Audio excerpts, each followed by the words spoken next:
wasiirka arrimaha dibadda Pakistan Maqdum Shah Mahmood ayaa la kulmay Sheikh Mohammed bin Rashid Al Maktoum oo ah adeegaha ra'iisul wasaaraha Imaaraadka Carabta madaxweyne ku-xigeenka iyo waliba wasiirka difaaca dalkaas. Waxa uu kala xaajooday liiska xukuumadda Abu Dhabi ay ku soo saartay 13 dal ay ka joojisay in ay siiso dalku galka Imaaraadka visa si wax looga bedelo go'aankaas iyada oo lagu dheelitirayo xiriirka labada dhinac. Wasiirka arrimaha dibadda Pakistan oo Khamiistii tagay Dubai ayaa waxa uu sheegay in muwaadiniinta dalkiisa ay u shaqo tagaan isu taga Imaaraadka Carabta go'aanka lagu joojiyay dalku galkana uu saameynayo. Quraysh waxa wada hadalkiisa ku qotamay xoojinta xiriirka walaaltinimo kan ganacsiga, maalgelinta iyo waliba qodobo kale.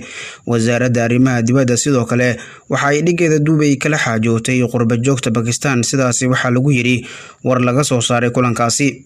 muwaadiniinta Pakistan Imaaraadka waxa ay uga dhigan tahay dalka labaad oo ay ku badan yihiin, waxaana booska koowaad galay boqortooyada Saudi Arabia iyaga oo qabta adeegyo kala duwan sida ku cad diiwaanka shaqadooda oo gacanta ay ku hayso wasaaradda arrimaha dibadda. bishii November sanada 2020 dalka Pakistan oo tiro ahaan lagu qiyaasay 1.5 milyan ayaa dalkeeda waxa ay u direen lacag dhan 519.5 milyan, waxa ay markaasi u dhigantaa 22% lacagta ku dhacda koontada bangiga dhexe. Sacuudiga oo ah dalka koobaad oo ay ku badan yihiin muwaadiniinta Pakistan waxa lacagta laga xawilay ku dhacday bangiga dawladda bishii November ee sanada 2020 oo gaartay 615 milyan sida ku cad daraasad gal ahi oo lagu sameeyay.